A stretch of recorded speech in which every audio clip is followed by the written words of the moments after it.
오늘은 누가복음 18장의 말씀으로 함께 하나님의 은혜를 나눕니다.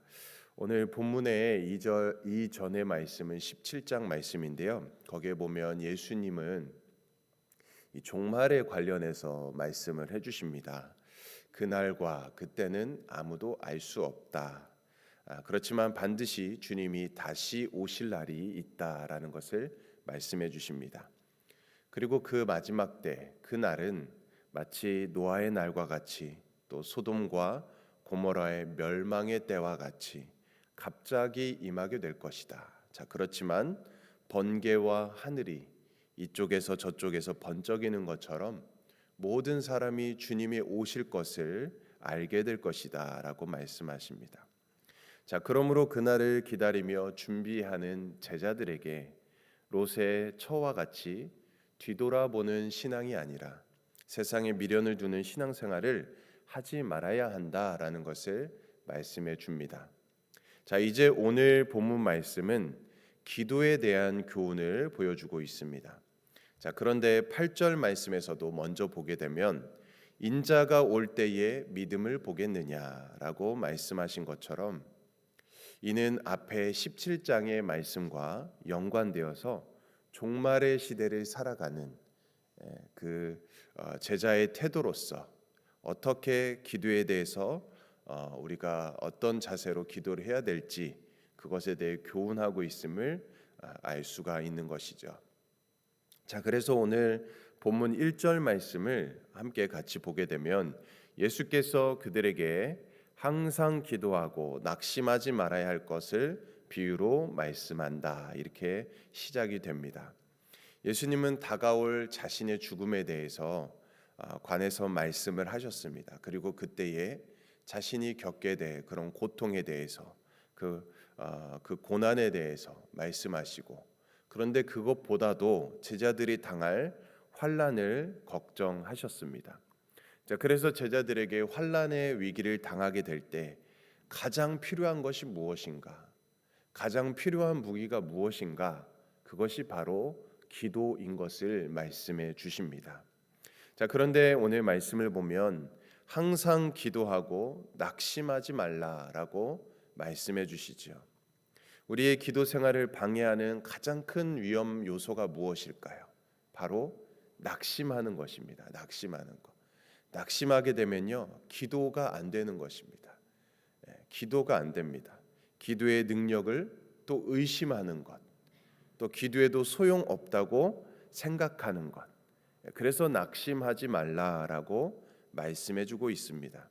자, 그래서 예수님은 비유로 하나의 이야기를 말씀해 주셨지요. 한 도시에 홀로 된 여인이 있었습니다. 그녀는 원수로부터 억울한 고통을 당하고 있습니다. 자, 그래서 이 여인은 그 도시의 재판관에게 자신의 이 억울함을 풀어주기 위해서 찾아가서 간절하게 호소를 합니다. 자, 그런데 우리가 알고 있는 것처럼 이 재판관은 어떤 재판관이에요? 불의한 재판관입니다. 재판관. 불의한 재판관. 가난하고 힘없는 연약한 자들에게 그 목소리를 들어주지 아니하고 귀를 닫아버린 자였습니다. 자, 그렇지만 이 여인도 포기하지 않았습니다. 끝까지 찾아가고 또 찾아가고 들어줄 때까지 계속해서 자신의 억울함을, 자신의 사정을 하소연하였습니다. 자, 그래서 이 재판관은 이렇게 생각합니다. 5절 말씀에 보니까 이 과부가 나를 번거롭게 하니 내가 그 원한을 풀어주리라. 그렇지 않으면 늘 와서 나를 괴롭게 하리라 하였느니라 라고 말씀하는 것을 보게 됩니다. 이 재판관은 불의한 재판관입니다. 공정과는 거리가 먼 사람이었습니다. 가난하고 힘없는 사람들에게 대한 어떠한 그런 연민이나 동정심도 없었던 사람이었습니다. 자, 그런데 그는 이 여인의 억울함을 풀어주었다는 것입니다. 결론적으로 보면. 왜냐하면 이 여인이 너무나 번거롭게 하고 자신을 괴롭게 했다라고 표현하고 있습니다. 자, 이 이야기 후에 예수님은 7절과 8절에서 이렇게 말씀하십니다. 하물며 하나님께서 그 밤낮 부르짖는 택하신 자들의 원한을 풀어주지 아니하시겠느냐? 그들에게 오래 참으시겠느냐? 내가 너희에게 이르노니 속히 그 원한을 풀어 주시리라. 그러나 인자가 올 때에 세상에서 믿음을 보겠느냐 하시니라. 어떻게 보면 이 말씀을 우리가 잘못 해석하게 되면은 하나님을 불의한 재판관으로 생각할 수도 있을 것입니다. 이 여인에게 재판한 것처럼 그에게 밤낮 없이 부르짖으면 하나님도 지겨워서라도 우리의 기도를 들어주시지 않고는 못 베긴다라고 이 비유를 잘못 생각할 수도 있습니다. 그러나 하나님은 이러한 불의한 재판관이 절대로 아니시지요. 우리 예수님의 말씀은 하물며 이러한 불의한 재판관도 밤낮 부르짖는 그 여인에게 그 신원을 들어주시는데 우리를 택하여 주신 하나님 아버지는 어떠하시겠느냐. 이 불의한 재판관도 이렇게 원한을 어쨌든 들어주는데 우리 하나님 아버지는 그것과는 비교할 수조차 없다. 우리의 모든 기도와 그 간구를 하나님의 사랑으로 또 은총으로 응답해 주시는 하나님이시다라는 것을 말씀해 주고 있는 것입니다. 자, 그런데 예수님은 이 세상에서 이 여인과 같은 그러한 믿음을 찾아보기가 어렵다라고 탄식하고 있다라는 것입니다. 자, 그래서 8절 마지막에 그러나 인자가 올 때에 세상에서 믿음을 보겠느냐라고 말씀하고 계시는 것이죠. 그러니까 주님 다시 오실 그날까지 시련과 또 여러 가지 시험 가운데서도 낙심하지 않고 포기하지 않고 과연 믿음을 지킬 자가 있을까? 기도가 응답되지 않는 것과 같은 상황에서도 끝까지 주님을 신뢰하면서 기도하는 자가 과연 있을까 걱정하고 계시는 것입니다. 자, 그러므로 우리는 끝까지 믿음을 잘 지킬 수 있는 우리 성도님들 될 수 있기를 축원드립니다. 그러려면 기도의 자리를 우리는 지켜 나가야 되겠지요. 끝까지 믿음으로 기도해야 할 것입니다. 예수님께서 다시 오셔서 한없이 연약한 우리를 구원하실 때까지, 구원의 완성을 이루실 때까지 우리는 낙심하고 기도해야 될 줄로 믿습니다. 자, 이어서 예수님은 또 다른 기도의 교훈을 또다시 이야기로 가르쳐 주십니다. 소위 바리새인과 세리의 기도라는 비유이지요. 자, 9절 이하의 말씀에 보시면 두 사람이 성전에서 기도하는 이야기를 들려주십니다. 한 사람은 바리새인이고 또 한 사람은 세리입니다. 자, 11절 말씀에 보면 바리새인은 서서 따로 기도하여 이르되 하나님이여 나는 다른 사람들 곧 토색 불이 가늠하는 자들과 같지 아니하고 이 세리와도 같지 아니함을 감사하나이다라고 말씀하고 있습니다. 자, 바리새인들은 다른 사람과 같지 않다라고 이야기하고 있습니다. 함께 있지 않고 또 따로 서서 기도하고 있습니다. 이 바리새라는 그 원어의 그 말 자체의 뜻이 분리된 자라는 뜻을 갖고 있습니다. 분리된 자. 그러니까 그들은 보통 사람들과는 분리된 철저히 신앙적인 그런 사람이라고 자부하는 자들입니다. 자기는 다른 사람과 같지 않아. 나는 철저하게 말씀대로 살아. 난 철저하게 분리된 사람이야.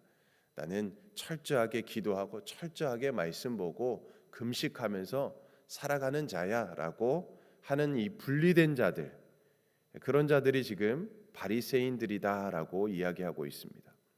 그래서 그는 굉장히 자부심을 갖고 있습니다.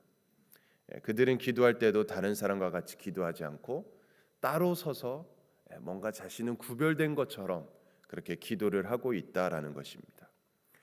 그 기도의 내용을 보면 그야말로 가관이 아닙니다. 온통 자기 자랑을 늘어놓고 있습니다. 자기 자랑을 하고 있습니다. 그 마음이 교만합니다.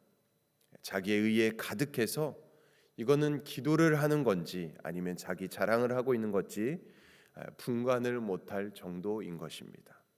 자, 그러면서도 자신은 하나님을 잘 믿는다고 자부하고 있는 것입니다. 자, 물론 그의 기도를 가만히 들여다보면 누구보다 열심은 있습니다. 열심은 있습니다. 특심입니다. 자, 그러나 그의 문제는 무엇입니까? 우리가 아는 것처럼 그의 열심은 좋지만 자신의 결핍을 깨닫지 못하고 있습니다.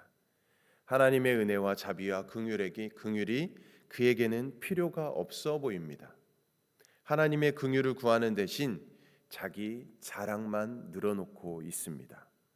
자, 이런 바리새인의 모습은 종교 생활을 열심히 하는지는 모르겠지만 참된 신앙생활이라고는 할 수 없겠지요. 그들은 하나님에 대하여 눈이 어두워져 있는 자들입니다. 그래서 하나님의 긍휼이 여기심을 알지 못하기에 다른 이들에 향한 긍휼의 마음도 없는 것입니다. 오직 다른 사람을 무시할 뿐입니다. 나와 같지 않다. 자기를 홀로 구별짓고 있습니다. 그렇게 그들이 남을 무시하는 만큼 그들은 또한 하나님을 무시하고 있는 것입니다. 자, 이에 반해 또 한 사람 세리는 어떻습니까? 어떻게 기도합니까? 13절에 보니까 세리는 멀리 서서 감히 눈을 들어 하늘을 쳐다보지도 못하고 다만 가슴을 치며 이르되 하나님이여 불쌍히 여기소서 나는 죄인이소로다 하였느니라. 나는 죄인입니다. 하나님, 감히 제가 하나님께 이렇게 기도 드리는 것도 정말 죄송스럽습니다. 가슴을 치면서 하나님께 기도하고 있습니다. 바리새인들은 그야말로 다른 사람들의 남의 허물을 들추어내는 데 선수입니다. 그러나 정작 자신의 허물을 전혀 들여다보지 못하고 있습니다. 그런데 세리는 어떻습니까? 세리는 자타가 인정하고 있는 죄인이었습니다. 그 당시. 그래서 그는 멀리서 하늘을 쳐다보지도 못하고 자기 가슴을 치면서 애통해하며 하나님의 긍휼을 구하고 있습니다. 그의 기도는 바리새인의 기도와 같이 장황하지 않았습니다. 각종 미사역으로 꾸며지지 않은 단순한 기도였습니다. 그러나 진실한 기도였습니다. 사람들에게 손가락질 당하는 세리로서 자신의 모습을 한없이 부끄러워하고 있습니다. 자, 그런데 예수님은 바로 이런 세리의 기도를 들어주시고 인정해 주십니다. 14절 말씀에 보니까요, 내가 너희에게 이르노니 이에 저 바리새인이 아니고 이 사람이 의롭다 하심을 받고 그의 집으로 내려갔느니라. 무릇 자기를 높이는 자는 낮아지고 자기를 낮추는 자는 높아지리라. 이렇게 말씀해 주십니다. 하나님은 자기 의에 가득한 이 바리새인의 기도를 들어주시지 않습니다. 반대로 애통함으로써 하나님의 긍휼을 구하는 이 진실된 기도, 이 세리의 기도를 들으시고 그를 의롭다 인정해 주십니다. 자, 그러면서 말씀하시기를 무릇 자기를 높이는 자는 낮아질 것이고 자기를 낮추는 자는 높아질 것이다 말씀해 주십니다. 우리는 성경에서 누누이 겸손에 대해서 말씀하는 것을 보게 됩니다. 특별히 잠언 18장 12절 말씀에도 이렇게 기록되어져 있죠. 교만은 멸망의 선봉이요 겸손은 존귀의 길잡이다라고 말씀해 주십니다. 하나님은 겸손한 자를 찾으십니다. 그리고 하나님은 겸손한 자를 통해서 일하십니다. 그리고 하나님은 겸손한 자를 사랑하십니다. 겸손한 자를 찾으시고 그 은혜를 베풀어 주십니다. 하나님께 나아가는 자는 반드시 겸손의 옷을 입고 나아가야 합니다. 무엇보다도 기도할 때 우리는 겸손을 잃지 말아야 합니다. 사실 기도한다는 것이 어떻게 보면 바로 겸손의 모습이지요. 이렇게 새벽에 나와서 나의 첫 시간을 하나님께 드리며 하나님을 의지하며 나아가는 것, 얼마나 자기를 낮추고 하나님을 높이며 나를 낮추고 하나님을 인정하며 겸손하게 나아가는 것입니까? 기도는 내가 아닌 하나님을 의지하는 겸손의 극치라고 말할 수 있을 것입니다. 물론 이 새벽 예배 자리뿐만 아니라 우리의 삶의 자리에서도 기도하며 나아가는 것, 그만큼 너무나도 중요한 것이죠. 자, 그런데 기도하면서도 교만에 사로잡혀 있고 자기를 자랑하고 자기의 의를 내세운다면 어떻게 그 기도가 하나님께 드려지는 기도라고 할 할 수 있겠습니까? 자, 그래서 하나님은 바리새인의 기도를 물리치시고 세리의 기도를 인정해 주시는 것입니다. 사랑하는 성도님들, 그러므로 오늘 말씀과 같이 우리가 주님 앞에 설 때까지 더욱 기도에 힘쓰는 그런 기도의 용사들이 될 수 있기를 주님의 이름으로 축원드립니다. 낙심하지 말고 끝까지 인내하며 겸손히 기도하심으로 주님이 기대하시고 기뻐하시는 그 믿음으로 주님 다시 오실 그날까지 끝까지 승리하며 나아가는 우리 모든 성도님들 될 수 있기를 주님의 이름으로 간절히 축원드립니다. 아멘. 우리 함께 기도드리겠습니다. 사랑과 은혜가 풍성하신 하나님 아버지, 오늘 새벽 말씀을 통해 기도에 항상 힘쓰며 낙심하지 말라는 주님의 음성을 들려주심에 감사드립니다. 불의한 재판관 앞에서도 끊임없이 호소한 과부처럼 저희도 믿음으로 끝까지 기도하게 하시고 응답의 때를 기다리는 인내를 주시옵소서. 또한 바리새인처럼 스스로 의롭다 여기며 남을 멸시하지 않게 하시고 세리처럼 하나님 앞에 겸손히 우리 자신을 낮추는 자가 되게 하여 주시옵소서. 우리의 기도가 형식이 되지 않게 하시고 심령 깊은 곳에서 나오는 진실한 고백이 되게 하시고 오직 주님의 은혜만을 의지하는 믿음을 주시옵소서. 이 새벽에 드리는 기도와 예배 위에 주님의 은혜를 덧입혀 주시고 오늘 하루도 믿음으로 승리하게 하여 주시옵소서. 주님 다시 오실 그날까지 끝까지 인내하며 참고 견디며 기도로 승리하는 우리 모두가 될 수 있도록 인도하여 주시옵소서. 감사드리며 모든 말씀 예수 그리스도의 이름으로 간절히 기도드립니다. 아멘. 오늘은 우리 멕시코 라준영 방주의 선교사님, 아르헨티나 김우진 박경희 강기한 이옥 선교사님으로 해서 함께 기도해 주시고 어느덧 썸머스쿨 마지막 6주차가 되었습니다. 또 오늘부터 시작하게 될 텐데 모든 또 하루하루 진행되는 그런 썸머스쿨 사역을 위해서 함께 기도해 주시고 또 우리 성도님 중에 연약한 분들이 있습니다. 특별히 오늘 김희균 전도사님 이제 오늘 새벽 6시에 병원에 이제 수술을 대기하고 있을 것입니다. 아마 이제 곧 수술이 진행될 텐데 또 우리 전도사님 모든 수술이 잘 주님의 은혜 가운데 진행되고 또 수술 이후에도 온전하게 또 잘 회복될 수 있도록 또 함께 기도해 주시기 원합니다. 또 우리 질병 가운데 연약함 중에 있는 우리 성도님들을 위해서 특별히 기도해 주시고 오늘도 우리 개인과 가정과 직장과 또 우리 교회와 이 나라와 민족 또 세계 열방을 품으며 우리 주님의 이름 한번 외치며 간절히 기도하겠습니다. 주여